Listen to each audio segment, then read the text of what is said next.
Thank you all for joining us. My name is Sue Toomey, and I am the CEO of Asia Community Foundation. Really pleased to be spending this Friday afternoon with all of you. We appreciate you joining in to what we're calling the Asia Situation Room. It's our look at moving from reliance to post-aid resilience for Asia following the U.S. funding freeze. I'll just walk you through very quickly what you can expect over the next hour and a half. So we're going to hear first from Lawrence Lient, the CEO and chair of Asia Philanthropy Circle. We'll do a little scene setting, and then we're going to turn to the actual survey results, hearing back from many in the community who shared their voice with us. We'll have a few live voices from the community here, and reactions and reflections from some of you, and then we'll wrap up and go to next steps. So with that, why don't I just bring us to what got us here today? Quick look at, oh, sorry, gonna go straight to Lawrence. Lawrence, we're gonna start with you to take a look at what got us here today. You can do that as well. So, Yeah, no, please. Hi, everyone. I represent APC, and I also put ACF because Asia Community Foundation is a sister organization of APC, which APC also started about 2 years ago. And if you are not, most of you might be familiar with us, but I don't assume that everyone is. APC, Asia Philanthropy Circle, is a membership-based platform for philanthropists around the region coming together to exchange and collaborate. And Asia Community Foundation is a vehicle, a platform to make giving easy for a much broader range of donors by connecting donors to programs and NGOs on the ground in Asia, and then to make giving more impactful. As we know, there's been major disruptions in the world, in the world of the social and environmental sector. We have seen the USAID cutting its funding, but it's gone well beyond that. And at first, when I was looking at this, I didn't think that Southeast Asia was as badly affected, since many of the economies in Southeast Asia are emerging from the lowest income strata among countries in the world. But I was sadly wrong, about that. I think we started to hear a lot of stories from the ground, that a lot of the grantees, the partners of organizations that our members work with and our funders work with, are really suffering, from this fallout. And the global numbers, we know is actually much larger than what I thought it was. Southeast Asia and South Asia actually received more than $3 billion, nearly $4 billion in funding from the US government. So we thought that this is important to have a better situation picture, and therefore we started. My colleagues suggested coming together to do a survey, to do a pulse check on the ground. This is quick and dirty because we need information very quickly and not be overly scientific about it. I said, yes, let's do it. And we really never expected so many people to respond and come forward to help out. And you see from the results how many people actually responded to the survey. Let me just emphasize that this is just the start of the conversations. And that we need to have more of these in Asia, because quite often the Asian perspective in global conversations is missed out. We need more research to uncover even deeper insights and convene more to establish how Asia will respond. But I think this is an opportune time for Asia. We have to respond. There's no question about it. How we do it, we have. This is one conversation to kind of give us initial insights and to spur action within our community. You can't sit still, and what each of us, each platform, each partner that we who's here today. Let's work together to bring this forward and to really use this to really reimagine how we can alter and transform the sector moving forward that's much more sustainable than what we're seeing today. With this, I'll send it back to Sue to bring you through the scene setting and then, of course, I'm sure you want to hear the results. Thanks very much. Thank you, Lawrence. Okay, so as Lawrence rightly said, this has just been sort of a quick, rapid response to try and understand, wrap our heads around the situation. So let me take you through a quick timeline. As we all know, that the announcements of the government freeze came out at the end of January. We had discussions among our colleagues at APC, ACF, also peer networks and partners, and really quickly came together to build the survey. We were really pleased to have so much help to not only create the survey, but also to translate it into many different languages. So we launched it Responded on February 6th and 7th, launched the study on February 11th. We gave it 2 weeks. And so we realized that was a really quick turnaround for organizations that were already facing challenges. So we really appreciate those that were able to put the time in. Worked with many nonprofit networks to be mobilized through different peer organizations. We came together very quickly just this week, starting on Monday when the survey closed. Then it had to be retranslated so that we could synthesize the data into one data set and do some quick analysis. That brings us to today, February 28th, which is really what we're seeing as the start of a journey. So the past couple weeks have been fast and furious. You'll hear us say over and over, we've gone for rapid response, timeliness over perfection. But we know this is a journey, and we look forward to partnering together with many of you as we take these next steps. In a nutshell, with this Pulse Check survey, we reached more than 3,000 organizations of our own networks and partner networks. We received more than 400 responses to the survey across 23 different geographies. We partnered with more than 15 different networks to help mobilize their networks as well to be able to achieve this reach. And the survey was launched in 7 languages. Most importantly, we know none of this is done alone. And in times of crisis is often when our best selves come out, and we really worked together.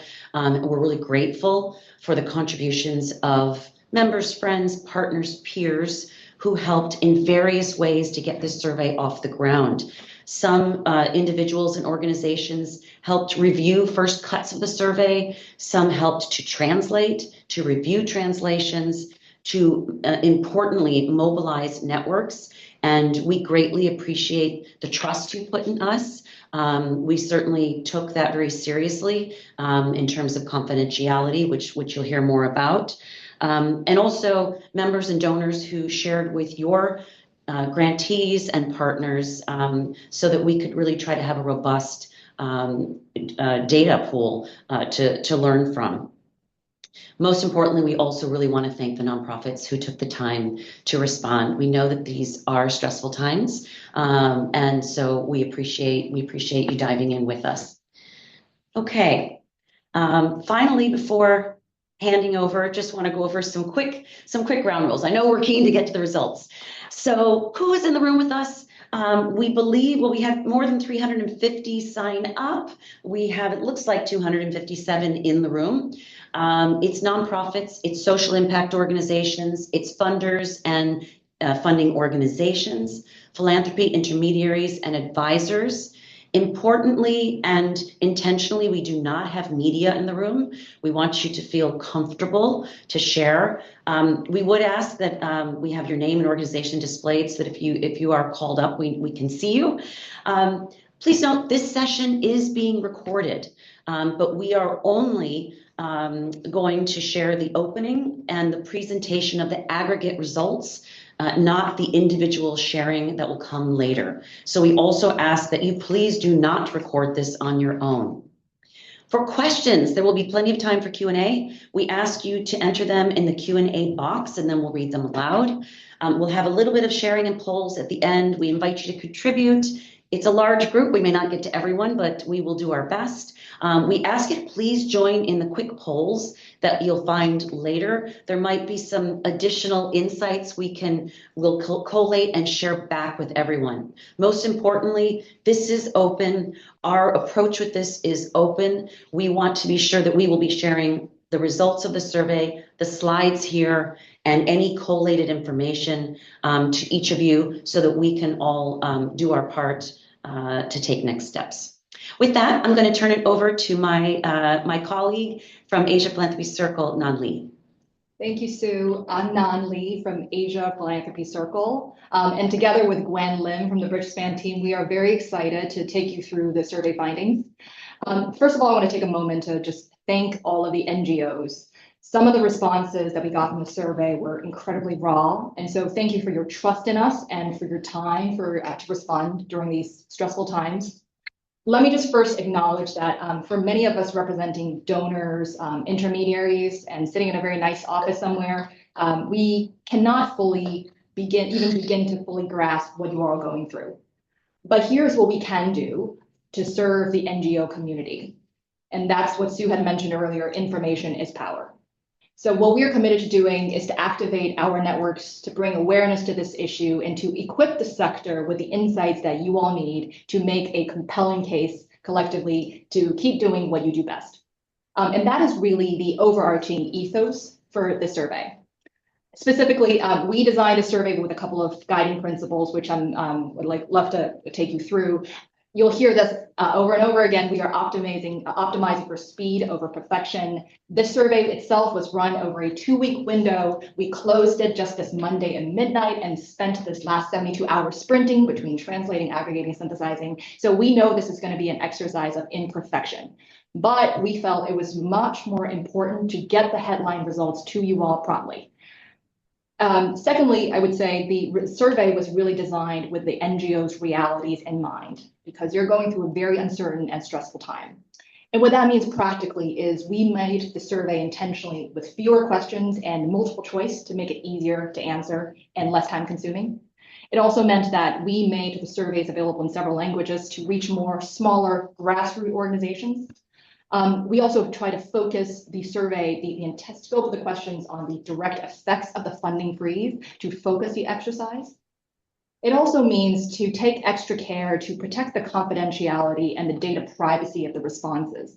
And this is such an important point because we've heard from so many of the NGOs that they are hesitant and in some cases even being instructed not to speak up about the situation. And for reasons ranging from geopolitical to pressure from the board to fear of other funders pulling out. And so that is part of the reason why the results you're seeing today are shared in aggregate and anonymized form. Last, but certainly not the least, it's very important that we honor the data. This is trust-based philanthropy, which we talk a lot about, but it's put into action. So while we did cross-reference, our own findings across the external sources to ensure the rigor of the analysis, we believe that the NGOs understand their own circumstances and their needs best. And which is why in the analysis phase, we try to get out of the way as much as we can. We didn't get too cute. We prioritize getting really the big picture, headline, directional insights right, instead of inserting too many assumptions of our own. And so that takes us really to the next point. As any good rapid assessment survey, will have its limitations, and this one is no exception. We are sharing a list of them for full transparency, but I just wanted to call out a few that are worth noting. First and foremost is that to recognize that the responses you'll see today is an understatement of the full fallout of the funding freeze. And that is because the knock-on effects will go far beyond the organization directly affected today. And that is through a combination of factors, including increased competition for funding, competition for jobs, and not to mention the longer term of ramifications on how the funding landscape will likely evolve in the region. We also want to recognize that our responses were constrained by our own network footprints and the footprints of our partners. And so while the aggregated data was broadly in line with the official stats, we did undersample in certain geographies in Asia. And one caveat I want to note is that for some of those NGOs in these geographies might be more hesitant to engage with surveys like this, in part due to those concerns around bilateral relations with the US. Lastly, I also want to recognize that we are strained in the granularity of this analysis you're about to see. For instance, we are limited in the country level calculations that we could do unless we make some pretty big assumptions. And we chose not to do that today, but it is a valid next step that we're exploring. And so with that, I hope I have provided this group a common lens through which to engage the survey results, which you'll see next. At this point, I invite Gwen from the Bridgespan Group to help us unpack. Over to you, Gwen. Thank you so much, Nan. Everybody, welcome today. Again, just wanted to be the third person in a row to say NGOs in the room. We are so thankful for your responses, for your candor, because data is power. And what we share today, hopefully, again, will help folks in the room, both on the NGO side, but also on the funding side, to really understand the magnitude of what is being faced currently with the withdrawal of US funding. As we have said before, thank you so much to the 367 respondents. And I just want to walk through a little bit of the respondent profile. You all respondents represent over 20 geographies, as Nan has said, and just in terms of how NGOs could answer is if you were in multiple geographies, you could select every country that you are represented in and work in. So this is why it's going to be over 367 in the sample size. But again, we really, really want to thank NGOs from across Southeast Asia, in the North Asia area, and also in South Asia alongside, so as we had said, a lot of respondents from Philippines, Indonesia, and also from India. So just wanted to let folks know about the geographic reach. If we also look at other cuts of the profile is issue areas. We let folks pick which issue areas, and well, again, representing a lot more than 10. And I think this also reflects what we see in terms of the social impact landscape in Asia is top 5 issues being around education, climate, environment, and health. I think those are, what we always expect to see at the top. And I think what's really interesting too, as we saw, is the emergence of community development and advocacy and governance, right? So those are actually quite cross-sectorial and make us also realize that, the whole idea about systems change and what is needed to really serve the end community in terms of community development and getting them involved is up and coming. And that was very heartening to us to also see this coming up in the respondent profile in terms of focus areas. If we go to the next slide, annual budgets, these are all in US dollars. So you will see that over around half of the respondents have under $500,000 in terms of an annual operating budget in terms of US dollars, right? So under $500,000, but we also had some respondents that are very large, 30 respondents with an annual budget over 10 million US dollars, 23 with a budget of 5 to 10 million. So in this way, like what Nan said, today is day 1 of unpacking the survey respondents. But as you can see from here, there's a lot of really rich data in here being, okay, folks, if folks were on the smaller end of the NGO spectrum, were you differentially affected?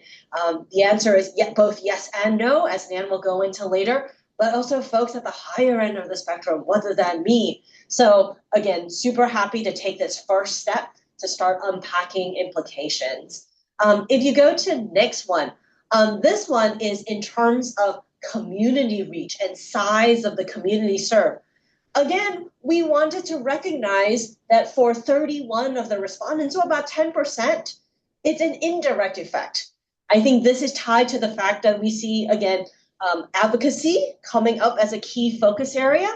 So again, not people saying like, it is not that I served, X thousand people through my direct programming, but that I actually thought about systems change and funding system, or sorry, and supporting systems change. So it may have not as tight of a number on the direct population served.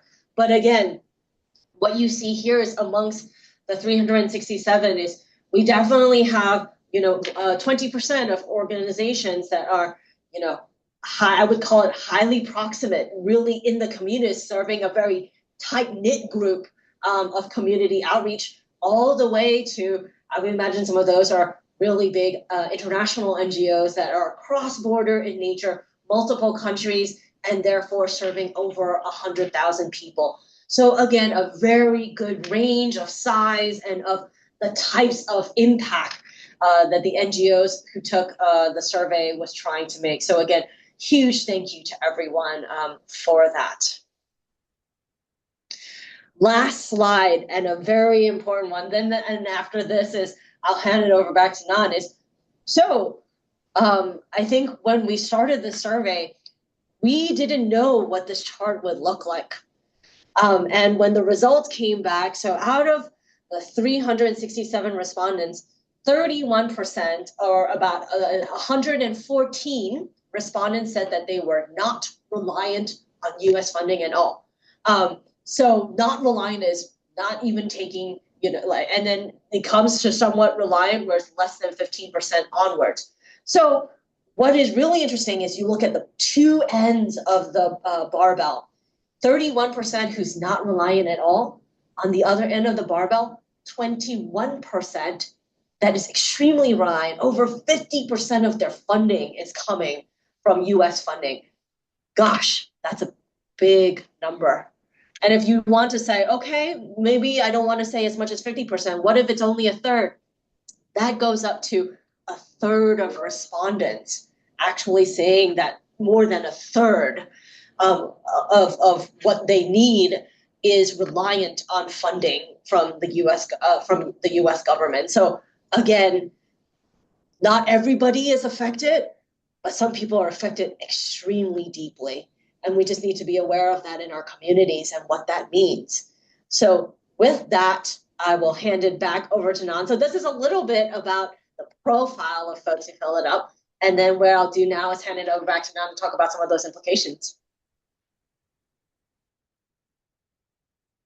Thanks, Gwen. Actually, I think before we actually jump straight to the results, we wanted to actually get the to energize the audience and to put yourselves into the shoes of actually the survey respondents, which is out of the 253 respondents, that's 69% that are reliant on US funding in some shape or form. The question is, how much total US funding do you think has been lost annually due to this funding withdrawal for that entirety of the 253 respondents? So please have a moment to think about it. And then we'll ask you another question, again, for the same pool of reliant. How many total numbers of people do you think have been reported affected as a result of the funding loss? And there is a question in the chat to say, is this reliant on US government funding, or is it US funding in general from US-based funders? So it is about government-related US funding and not US-based funders. Just wanted to clarify. Yeah. So US funding, as in not just US aid, but other governmental agencies from the US. So back to the two questions, want this audience to make sure to have a moment to just think about how you would contextualize and size up the impact of the funding freeze in terms of dollar amounts and the lives affected. And without further ado, so the impact that has been reported loss by our population is $275 million per year.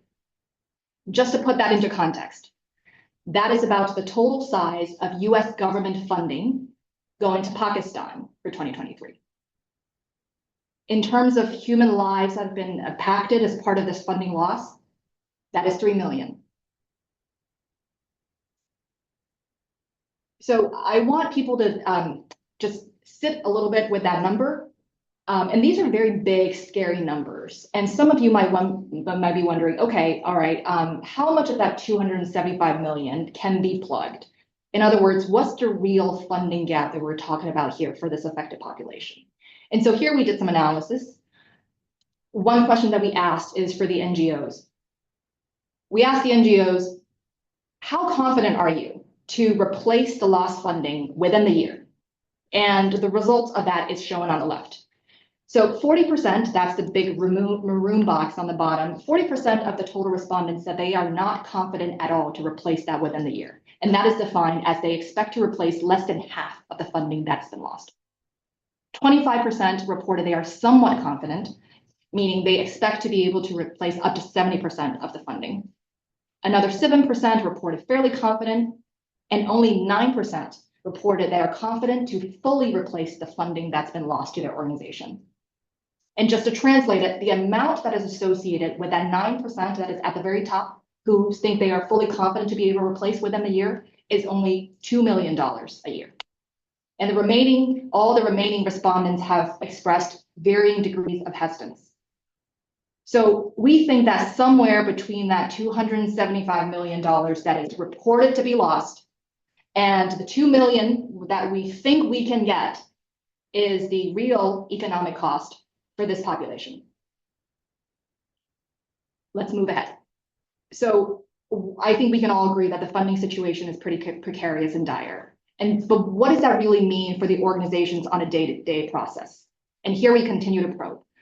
We ask the NGOs to report the top areas of the areas that are going to be impacted by funding cut. And the top 3 are program closures, staff cuts, and scaling back of services. Now we look at what does that mean in terms of NGO staff. Next slide. Now, we don't have full visibility into the NGO's current headcount picture. But here's what we do know, is that 20% of the respondents estimate losing at least half of their workforce as a result of this funding cost. And finally, to the next slide, we looked at the financial resources. And this is really important because past experience from COVID has indicated that prudent cash management can really help organizations navigate crises such as these. So we asked the organizations, how is their cash situation on hand? And the reality is over half of the organizations have reported 6 months or less of cash on reserve. And they cited competition for funding as the greatest challenge for securing new funding, followed by access to new funders. And we think that picture, the funding picture, may be even more dire for the smaller organizations who often do not have dedicated fundraising teams to begin with. And in fact, one of our APC members who works very closely with the Thailand-Myanmar border, I think really put this best. He said that by the time that the support resumes or alternative funding has been secured, some of these organizations who have responded to this survey today will no longer be around.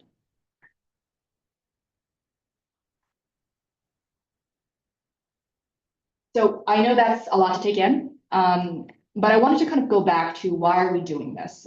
Our job here is not to sensationalize, it's not to kind of fear monger, but recognizing that the sector is going through uncertain and stressful times right now, and what we need and want that we hear from our community is to help be grounded in reality and to sift the signals from the noise.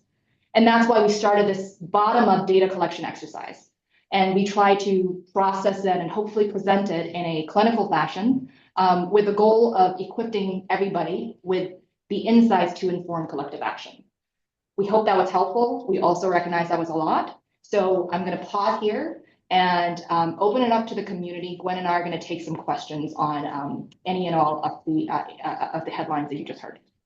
And if you don't mind, could we go back up to the previous slide? I think there was one more thing that I just wanted to highlight.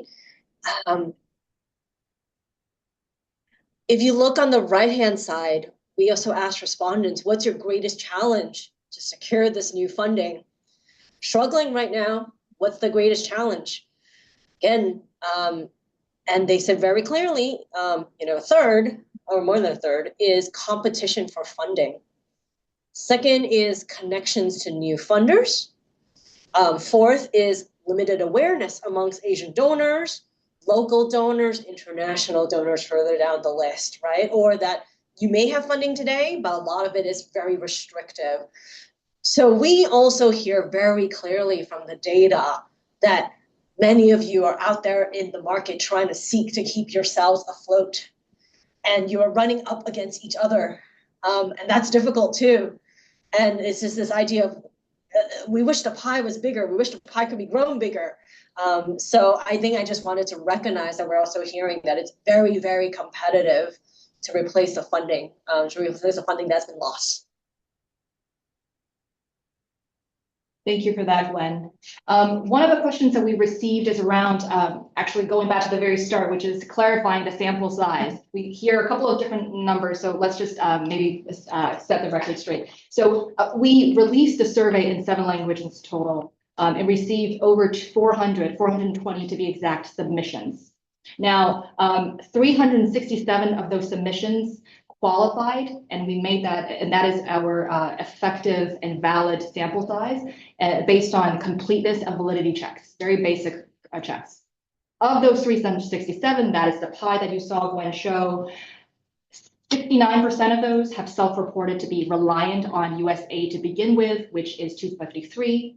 And so the last 4 slides where we tried to contextualize the impact of the funding loss in terms of lives, in terms of dollars, is really zeroing in on the 253 organizations across the region who have self-reported to be reliant and have suffered losses. And they comprise organizations over 20 geographies, as Gwen mentioned, both in Southeast Asia, in fact, predominantly in Southeast Asia, but also some in South Asia.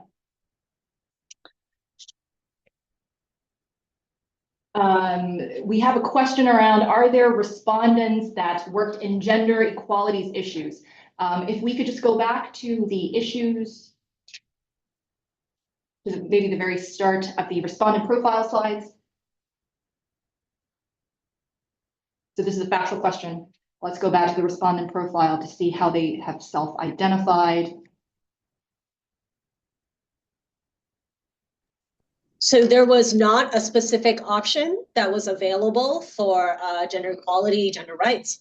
However, there was an other that was put out, but in the other, you see it's a 65. I just quickly looked through the respondents, not a lot. But again, the nonprofit could have also self-identified as advocacy or human rights. So there's some of the flex around that.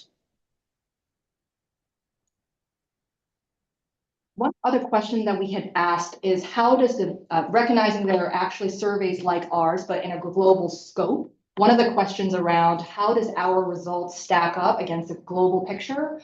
And so just to looking at the global aid freeze tracker, which is the other reference, other survey that we're familiar with, the results are broadly in line. In terms of the cash picture on hand, there are also about 54% that reported with 6 months or less of cash reserves. They are largely similar in terms of the issue areas that are being impacted, not the exact sequencing of the top 5, but I would say there's a lot of overlap. So the message is also fairly consistent. Sorry, just give us a second. We're pausing. The questions are coming through, so we're just looking at some of them in the chat. Is there a country-specific funding gap as a result? Yes. So we are seeing a few questions that's focusing on country-specific or issue areas. At this point, we are unable to answer that specific question, and this is because of the analytical challenges that we mentioned earlier.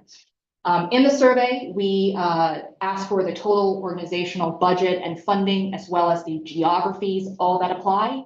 We did not ask for the sake of simplicity and making it easy for the NGOs to identify country by country.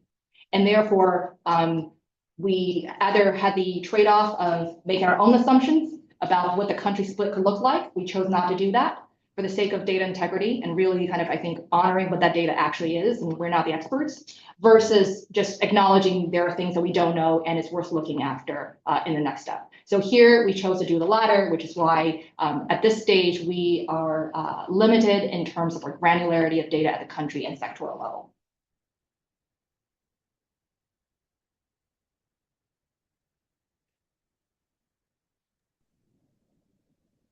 And some of the other questions around, will there be further analysis delving into specific categories of NGOs in climate? So here's what I'll say. All the surveys that the data you're seeing today, we are happy to share that with the ecosystem, with the public at large in an aggregated and non-attribution basis. Secondly, to the extent that some partners have, really want to delve deeper into certain subregions, sectors, and countries, we are happy to share the data with them, provided that the NDAs and the proper data protection and kind of principles are in place. And the third question is really around whether we are thinking about kind of refreshing and enriching to keep the results up to date. I would say, we don't want to overpromise a commit, but I think we're very much open to exploring that, to how do we keep the results fresh and more timely. On your specific question around looking into sectoral information like climate, I would say it's an open invitation to working with NGOs and partner groups who have deep climate expertise, including our own members, to collaborate and look into how we can further dissect that type of data. All right, we have another question. Could I just jump in? I think one of the questions was, which I've been hearing a lot too, so that's why I just want to address it. The question was, what is our reflection on the fact that with the recent announcements of US aid cuts from other EU countries, the impact could be much greater. Also, with individual giving saturated due to multiple crises and the rising cost of living, do we see only corporates and foundations plugging the gap, and what percentage could be plugged?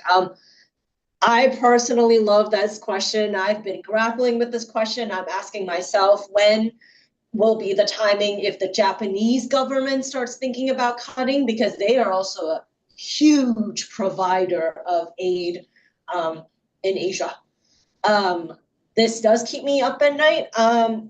What is very clear, even from just the USAID cut, is that corporates and foundations are not enough to plug the gap. Not by far. Even if they all wanted to stand into the gap, it can't be plugged.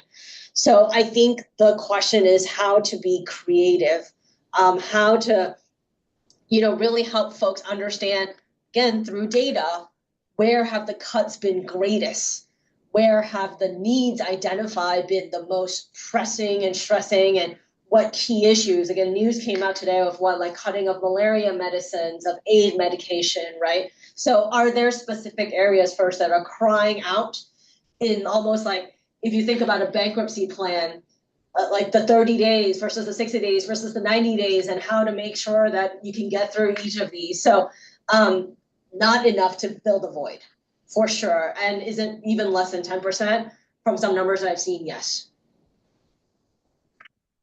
I will also say that the focus of the session is, first of all, to inform and to start the conversation. We certainly do not want to be too prescriptive at this point, but I don't think anyone can say with high conviction they have a clear sense of how things future kind of unfold and what are the levers and the new players, or how the funding landscape could evolve as a result of that.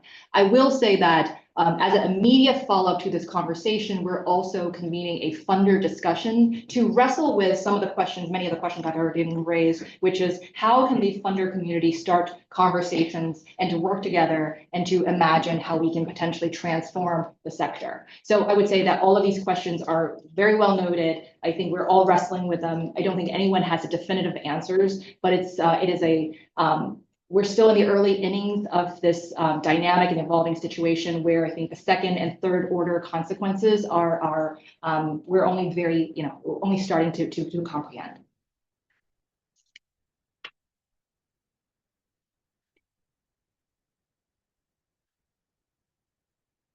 All right, one more question. Sorry, I'm just trying to parse through some notes on the questions. What are solutions and opportunities to navigate the impact of the freeze? I'm really glad you asked that question. Not because we have all the answers, but because we have I think in subsequent sessions later on in this call, some of our colleagues will share through some of the lessons from the recent history of how the sector has navigated through the COVID-19 crisis, to share back some of the, let's say, practical tools and best practices for not just the funders, but also NGO communities to navigate a very disruptive crisis. So I would just ask that you kindly hold the question and reserve that for the second half of this call, where we'll actually go into that. Here's the question: will we run a similar survey on the funder side? Love that question. So the intention of the reason why we prioritize NGO is because we really wanted to inform this bottom-up understanding the realities, understanding what are we even solving for. But of course, APC and ACF, we are also very much intermediaries and conveners of the funders and hope to play that bridging role between the funders and NGOs. So I think the short answer is yes, we are open to exploring similar surveys with a zeroing in on the funder and potentially intermediary perspectives. So stay tuned.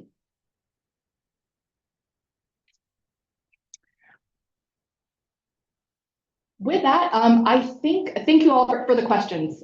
This has been a really great back and forth. I hope it was valuable to you all to start thinking about wrestle with some of the early findings.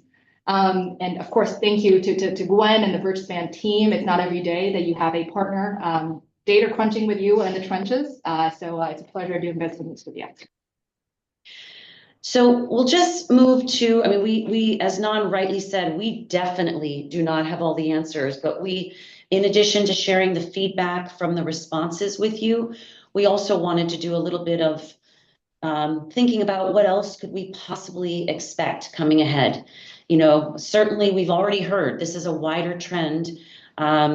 When we actually set this out, we were thinking, could it be a wider trend? And sadly, we've been seeing that it absolutely is. European countries, UK, have already announced cuts to aid budgets, and we may be expecting more to come.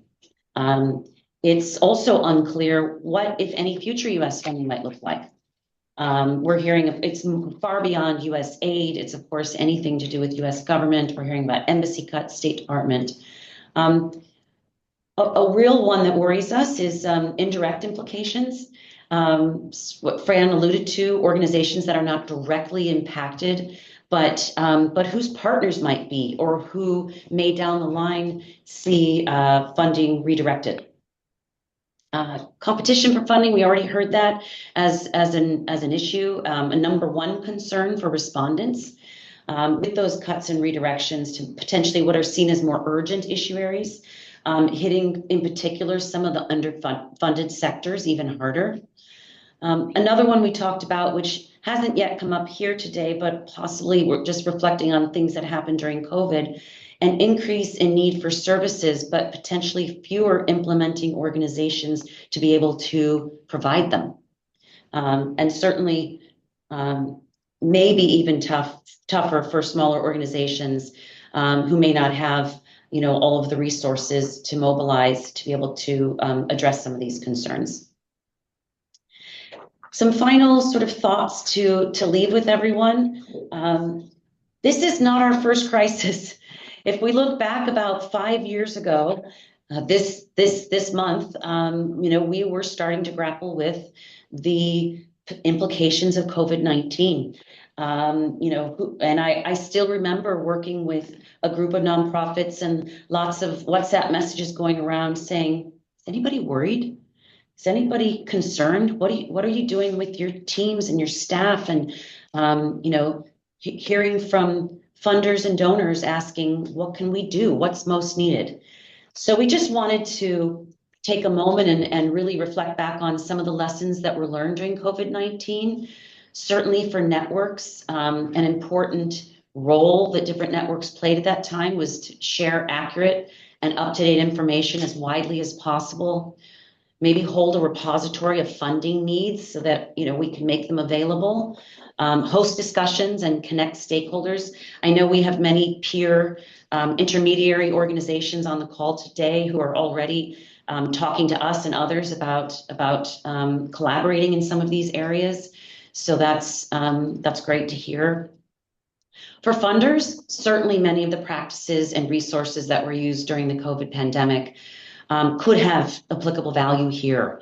Many of these we just heard from What's Needed Now from all of you, so these might resonate. but releasing any additional bridge funding that you may have to affected organizations, or certainly increasing flexibility and reducing restrictions on funding.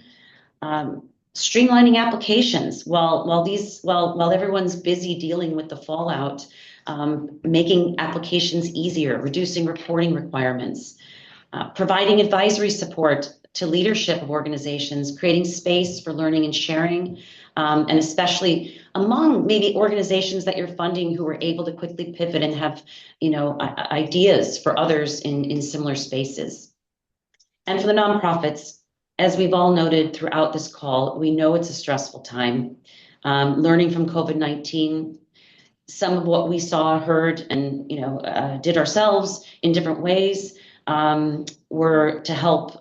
We hope can help organizations navigate this crisis through extending cash runways and just giving. We saw that more than 50% had less than 6 months of reserves, and so that's a scary place to be, particularly in a crisis. So, that lessons learned, focusing on priority needs, team scenario planning, including for minimal operations, and of course, strict cash flow management. So we're going to just wrap up with one more, what to expect next. So as I mentioned at the start, the full presentation plus any results from the polling will be compiled and shared with all participants. As Nan mentioned in the Q&A, we have a few organizations who were keen to sort of network organizations to be able to dig into aspects of the data, maybe for their specific geography or issue area. Please get in touch. We are protecting all the confidentiality, so we will only be able to share aggregate results in specific areas, and certainly none of the qualitative information that would identify organizations. We encourage particularly nonprofits to leverage the insights to help inform conversations with your own funders or new funders, sort of the funding organizations to leverage some of this information to spur action, maybe at board level and within the philanthropy community. We want to let you all know that immediately following this discussion, ABC and ACF are hosting a funders-only dialogue to unpack the results and explore next steps. We also know that other ecosystem partners will be hosting dialogues with their funding networks to mobilize support as well, and we're really encouraged to hear that. We will be watching this space closely along with all of our peers here. We'll look to continue updating, learning, connecting, and hopefully mobilizing. We encourage others to do the same. We happen to launch this survey, but we certainly do not claim or want to own this issue. We're in this together. And so we hope this helps you all connect with each other, gives you some data points and talking points to connect with each other, and also continue to connect with us. I do need to mention, if you are planning to join the Funders Dialogue and have not yet received the link, please get in touch with Teresa because it is a separate link. It's actually on Teams. We're nonprofits, and so we have different platforms for different purposes, leveraging the most economical that we can. So we look forward to seeing any of the funders that will be joining us in that dialogue. With that, I would like to thank my colleagues at ACF, our colleagues, and Nan, maybe I'll invite you to jump back on for a moment. We want to invite our sister organization, Asia Philanthropy Circle, for coming together in a really quick amount of time.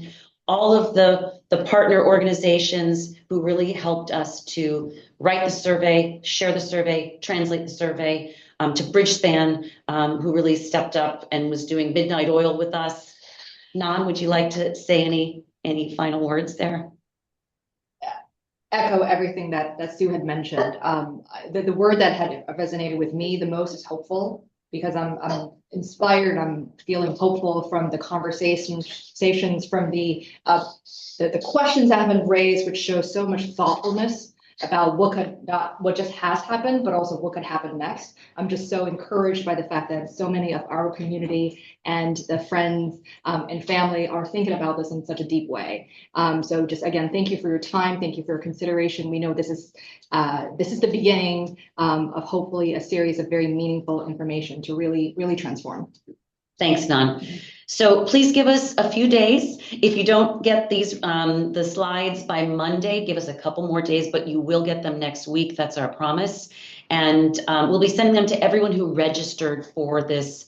So if you don't hear from us by the end of next week, feel free to email. And we look forward to staying in touch. Thanks everyone for joining. And we are letting you go early, 15 minutes back on your Friday. So hopefully you can use that wisely and purposefully. And thanks again.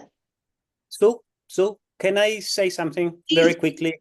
First of all, thank you, Nan. Thank you to everybody at APC and ACF. I've never been prouder of being part of both organizations. And to all the organizations that are on the line, as a funder, I really want to promise that we do hear you, and that my commitment is to do the very best I can, together with ACF, APC, and other friends, to do everything we can to help. So we have to be smart. We have to do funding triage. We have to think, but we will be there as much as we can. Thank you. Well, if those aren't the most encouraging words to hear as we sign off, thank you, Fran, for that, for your commitment, for your support as well throughout this entire process. Okay.